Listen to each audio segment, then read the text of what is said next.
دوستو استقبال ہے آپ کا ہمارے چینل MU اسلامک ریئیکٹ پر۔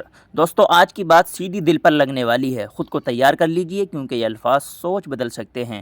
آئیے مل کر سنتے ہیں۔ خواجہ حسن بصری رحمت اللہ علیہ کوٹھے پہ بیٹھا ہوا قرآن مجید کی تلاوت کر رہا ہے، جہنم کے عذاب کی آیت آ گئی۔ خواجہ حسن بصری اتنا رویا پتنالے میں سے آنسوؤں کا پانی نیچے ٹپکنے لگا۔ ایک آدمی جو پرنالے کے نیچے سے گزرا، اس کی پگڑی پہ چند ٹکڑے، چند قطرے ٹپکے۔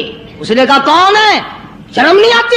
میری پگڑی خراب کر دی، پلیت پانی نل پتنالے میں سے پھینکا، میرے کپڑے خراب کر دیے۔ خواجہ حسن بصری سب کہہ دو رحمت اللہ علیہ، روتے روتے کہتے ہیں ہاں ضرور پلیت ہو گئے ہوں گے، میں گناہگار خواجہ حسن بصری کے آنسوؤں کا پانی ہے، آنسوؤں کا پانی ہے۔ وہ بھی قدردان نکلا جس کی پگڑی پہ ٹپکے تھے، اس پگڑی کو گھر جا کے اپنے بچوں کو بلایا، ان کے حوالے کر دی، یہ پگڑی، یہ دستار، یہ صافہ، یہ عمامہ سنبھال کے رکھنا، جب میرا آخری وقت آ جائے غسل کے بعد کفن میں رکھ دینا، میرا رب مجھ سے پوچھے گا دنیا سے کیا لایا، عرض کروں گا الہی مجھے تو تیرے ڈر سے کبھی روح نہ لایا، کبھی اتنا خوف نہ آیا، کبھی اتنا درد نہ آیا، ایک رونے والے کے آنسوؤں کی ٹپکی ہوئی پگڑی ساتھ لے کے آیا ہوں، اس کی لاج رکھ کے مجھے معاف کر دے۔ یقین والوں کی بات ہے جس کا یقین جم جائے۔ آج ہمارا قرآن پہ یقین نہیں، مصطفیٰ کریم صلی اللہ علیہ وسلم کے فرمان پہ یقین نہیں، حدیث پاک پہ یقین نہیں، پھر ہم کامیابی دنیا اور آخرت میں کیسے حاصل کر سکتے ہیں؟ فضیل بن عیاض رحمہ اللہ اپنے زمانے کے بہت بڑے بزرگ ولی کے کامل گزرے ہیں، سارا زمانہ جانتا ہے۔ فضیل بن عیاض مشہور محدث، مشہور اللہ والا، مشہور بزرگ ہے، اور حالت یہ اپنے زمانے کا سب سے بڑا ڈاکو، ولی تو بعد میں بنا نا، 99 آدمی ٹولی میں اور 100 آپ، 99 غلام تھے نیچے کے تھے، یہ سردار تھا۔ اللہ کی دین بھی دیکھو اور خدا پر یقین کا انجام بھی دیکھو۔ اب ڈاکوؤں کا، بدماشوں کا اور کام کیا ہوتا ہے؟ انہوں نے کسی کی خوبصورت لڑکی تھی، اس کو پیغام دیا کہ ہم آج رات کو اٹھائیں گے، تیری لڑکی کو اٹھا کے لے جائیں گے آج۔ چنانچہ اس نے کیا انتظام کرنا تھا، کوئی غریب آدمی تھا جس کی وہ بچی تھی، اس نے اوپر کے چبارے میں بچی کو بٹھا دیا اور بیٹی سے کہا بیٹی میں نے یہ سنا ہے کہ قرآن قبر میں کام آئے گا، حشر میں کام آئے گا، تو قرآن ہی آج رات پڑھتی رہو، میں چاہتا ہوں دنیا ہی میں تیرے قرآن کام آ جائے، دنیا ہی میں قرآن تیرے کام آ جائے۔ بچی نے بیٹھ کے ساری رات قرآن پڑھا۔ فضیل بن عیاض جو ڈاکوؤں کا سردار تھا، کوئی کوٹھے کے نیچے تھے، کوئی اوپر تھے، کوئی دائیں تھے، کوئی بائیں تھے، جب اس لڑکی کو اٹھانے کے لیے چوبارے میں بڑا ڈاکو داخل ہوا، اندر سے آواز آتی ہے الم یعنی للذین آمنوا ان تخشع قلوبهم لذکر اللہ، الم یعنی للذین آمنوا ان تخشع قلوبهم لذکر اللہ وما نزل من الحق۔ ترجمہ یہ ہے، او اللہ کی ذات پر یقین رکھنے والے، او رات کے اندھیرے میں چلنے والے، تو خدا کے قہر سے کب ڈرے گا؟ کب مالک کے کائنات کے عذاب سے تیرے دل میں خوف آئے گا؟ اب بھی خوف کھا جا، میرے ذکر سے ڈر جا، میرے نام سے ڈر جا، میرے غضب سے ڈر جا، میرے قہر سے ڈر جا، میں تجھے معاف کر دوں گا۔ کوئی تقریر نہیں، کوئی واعظ نہیں، کوئی نصیحت نہیں، کوئی کس تبلیغ کا پروگرام نہیں۔ بچی نے قرآن کی آیت کو 2-3 مرتبہ دوہرا کے پڑھا۔ فضیل بن عیاض نے قرآن سنا، عرب کا علاقہ تھا، قرآن سمجھتا تھا، بس دیر نہیں لگی، کوٹھے پہ کھڑا کہنے لگا اپنا راستہ بدل گیا ہے، جس نے میرے ساتھ آنا وہ میرے ساتھ آئے، جس نے بدماشوں کے ساتھ جانا بدماشوں کے ساتھ جائے۔ ہم تو آج توبہ کرتے ہیں، اور ایک بچی کا خدا کے قرآن پہ یقین ہے تو میں خدا کی ذات پہ یقین نہ کروں؟ اپنے زمانے کا بہت بڑا ولی کامل گزرا ہے، ایک آیت پہ یقین کر لیا، قرآن کی ایک آیت پہ، اور ہمارا ساری آیتوں پہ یقین نہیں، نماز کی آیتوں پہ یقین نہیں، زکوٰۃ کی آیتوں پہ یقین نہیں، رمضان کے روزوں کی آیتوں پہ یقین نہیں۔ ابھی ارشاد فرمایا آدمی کے بدن میں ایک گوشت کا ٹکڑا ایسا ہے کہ جب وہ ٹھیک ہو جائے تو سارا بدن ٹھیک ہو جاتا ہے، جب وہ بگڑ جائے تو سارے بدن کا نظام بگڑ جاتا ہے۔ الا وہی القلب، سرکار مدینہ صلی اللہ علیہ وسلم نے فرمایا وہ دل ہے۔